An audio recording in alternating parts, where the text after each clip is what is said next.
Good morning. It's Becky with my youngest son, Stephen, and I wanted to ask Stephen a few questions about rowing and about this amazing book, Boys in the Boat. Now, Stephen, how old are you? I'm 16, turning 17. 16, turning 17. And what are these guys doing on the... They're rowing an 8. They're rowing an 8. So this is an amazing book. I've heard Stephen talk about this many times over the last few years. When did you discover this book? Roughly my second season of rowing. Okay. Second season of rowing. Why did it catch your eye? It was just a book about rowing, and I wanted to learn more about the sport, and yeah. Very cool. So my husband, Craig, is a collector of amazing stories. Books that build character, heart, or that inspire in some way. And he had learned about this book online and bought it and put it on the shelves, hoping that not only would he enjoy it, but his sons would enjoy it as well. Now, what do you think? Did your dad pick a winner? Yep. He did. Really good. It's really good. So, Boys in the Boat. We have learned that hopefully coming soon, I think even George Clooney is going to be making a movie about this. Okay. So this, Stephen, I would call this a boat. What does a rower call that? That is a rowing shell. A rowing shell. Now you said this is an 8, but I count 9 people in that There shell. are 8 rowers, and then there is 1 coxswain. Oh, so if you look, one of them is facing in one direction and the other 8 are facing in the other direction. Can you point to this book? Which direction is this boat going? All right, so the boat is going that way. The rowers are rowing backwards. So a lot of people don't realize that rowing, you see the people that you're beating in the sport, but then you also don't see the course that's behind you. So you don't, it's the trippiest thing to watch these kids row. So as they're pulling down power, right? Did I say it right? Yep. Pulling down power. So they're rowing, they're actually going backwards. And all they can see is the thing in front of them. Which is the reason why we have a coxswain, so that they can tell us where to go and so we don't hit any other boats or anything like that. Okay, so you actually got your rowing start in an 8. Yes, I was stroke seat. Stroke seat. Something that he'll nod. Watch just a second. Everything has its own set of vocabulary, whether you're talking sewing, parenting, rowing, and now he just said stroke seat. That doesn't mean that he died of an almost like medical condition in the seat, although it kind of feels like that sometimes because rowing is not an easy sport. Stephen, can you point to what a stroke seat is? The stroke seat is the first person. So make sure they can see the boat. Right in front of the coxswain. So this is the coxswain in an 8. Not all boats have coxswains. He or she in the stroke seat is the person that builds the tempo of the boat and makes sure that everyone is in the same, rowing at the same pace. Okay, so Stephen's job was setting the pace for the boat. Yep. Setting the pace for the boat. Now, one of the things in this book that Stephen talked about the most, although it's an amazing story of triumph, if you have not read this book, if you have boys that are reluctant readers, don't you think boys that are reluctant readers would love this one? Yes. So it's an amazing story of triumph set back in the Depression era, I believe.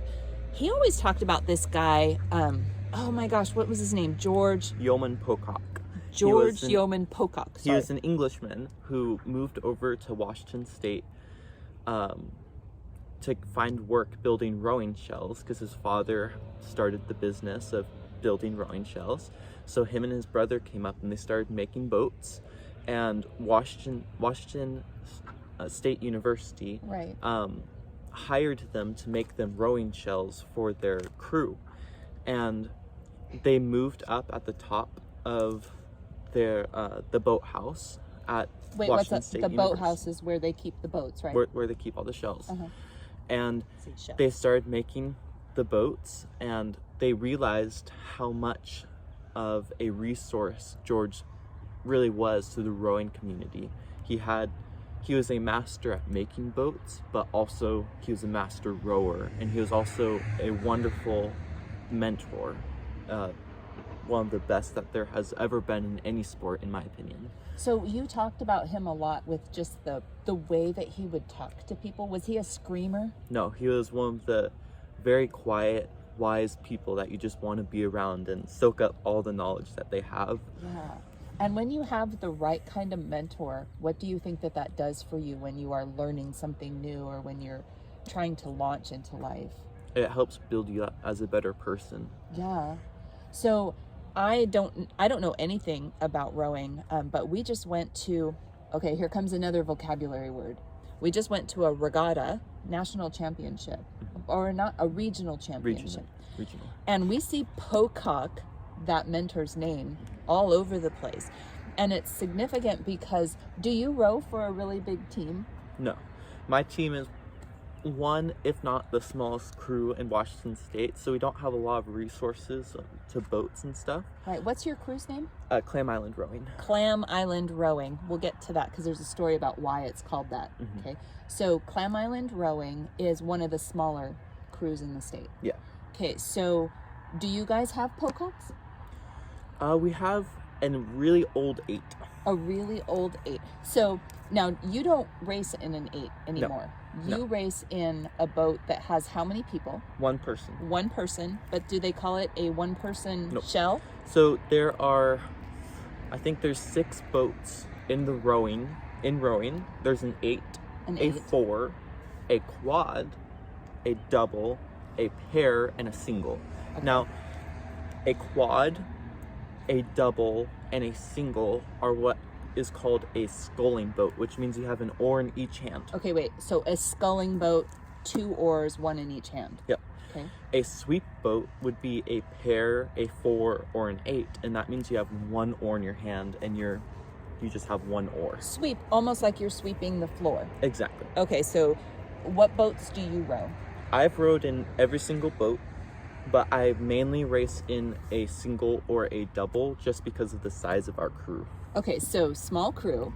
There you are at the regatta, and you've got your single shell. They carry them, by the way, no matter what size the boats are. Maybe more people need to carry them, but they're not like 2-pound boats. They're pretty hefty. So here he is carrying his boat, sometimes worrying that things might not stay put.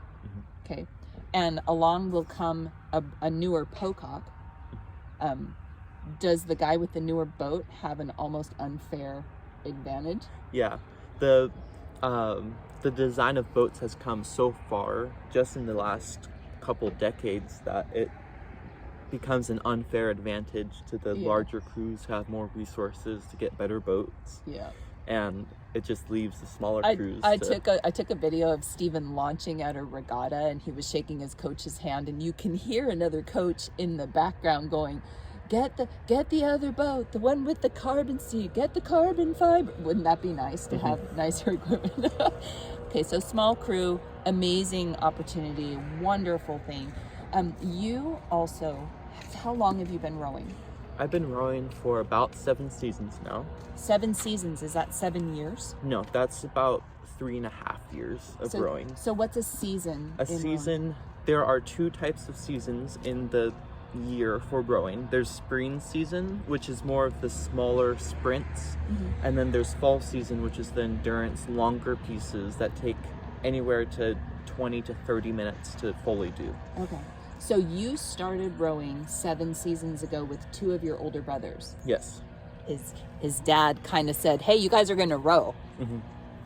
I don't care whether you love it or hate it. You're going to row for 1 season, and then if you love it, we'll stick to it, and if you don't like it, you can move on. Love it? I loved it. You loved it. As soon as I first sat in the boat and took my first stroke, I knew that I was hooked. So you don't want to just row and then be done? No, my plan is I'm going to try and get as far as I can in the junior crew that I'm at right now. And then I want to go to university and row at Division 1 for rowing. And then hopefully, if I can, get on the national team and row in the Olympics. How cool would that be? Now, speaking of Olympics, you got you found out about this thing by accident. Yeah, so at the beginning of the season, my coach accidentally sent me a Zoom link to a Zoom meeting about a special some special camps that U.S. Rowing is doing. She actually sent it to him on purpose, but we didn't know it was coming, so it was by accident. So this camp, what was it? So there's multiple types of camps to help U.S. Rowing find the rowers that they need to get onto the national team and represent the United States of America in rowing. Okay. So after doing some research and after signing some forms, I found out that I was actually accepted into one of the camps. It's called the Olympic Development Program. ODP, Olympic Development Program. Now, he just said he was selected. 12 people applied? No. 100? So in the United States, there are about 66,000 junior rowers, and about 40 to 30,000 of them put in their form to be selected for these camps. So it wasn't a small thing for me to be selected for it, and it was an absolute blessing. An absolute blessing. So rowing is something that Stephen is really, really passionate about, and resources like this actually add fuel to the fire, right? So what do you think about rowing in general? Should kids, like, how young can kids join your crew? Do you know the age? Kids can start joining our crew. I think it's middle school, right? It's like, I think it's 12. I think it's 12 as well. I think it's 12, and they can row through high school. They can row till they're 18. Okay, row and a senior, so you can be 18 and a senior in high school. What kinds of things have you learned from rowing? Discipline and strength and pushing through the pain, because to be truthful, rowing is a very painful sport. It's hard on your lungs, on your heart, on your muscles, because it's just a constant sprint.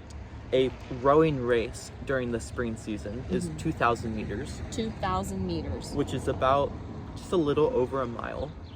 And rowing a 2,000 meter race takes the same physiological toll as doing 2 basketball games back to back in the course of 6 minutes. Wait a second.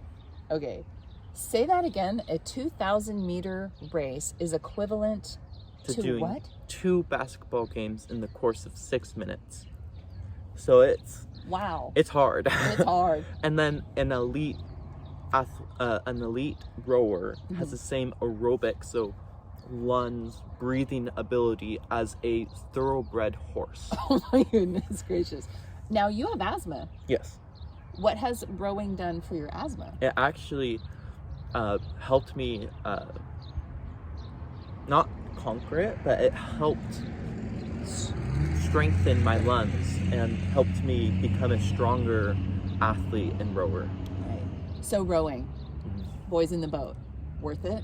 100%. So if you look behind us, and we'll kind of close with this thought, is that rowable water? Yeah. It's like, we live in the Pacific Northwest.